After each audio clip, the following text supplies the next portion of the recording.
Ekspertai stebisi tuo, kad rajono valdos. Čia Vaidilutė Dovidaitytė.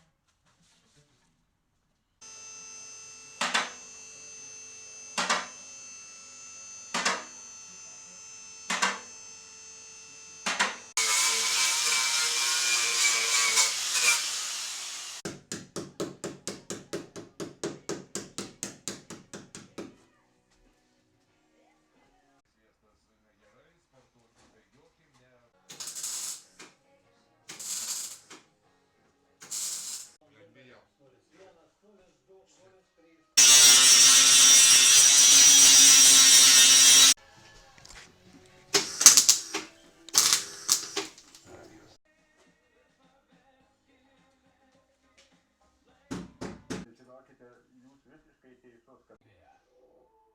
Kartais mums reikia pagalbos. Dabar, kai grįžtu namo, girdžiu tik tylą, nesibaigiančią tylą. Šio vyro svajonė – nutraukti tylą, kuri atsirado po...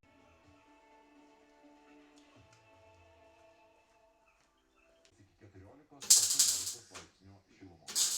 Kadangi šaltas...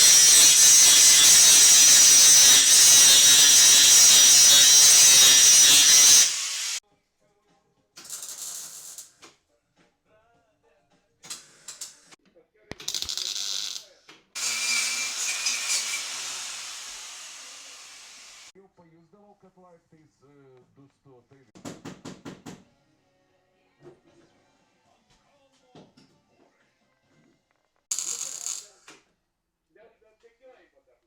Ne, man užduotą klausimą, kaip jūs ar gyvenime stengiatės kažkokios dietos laikytis?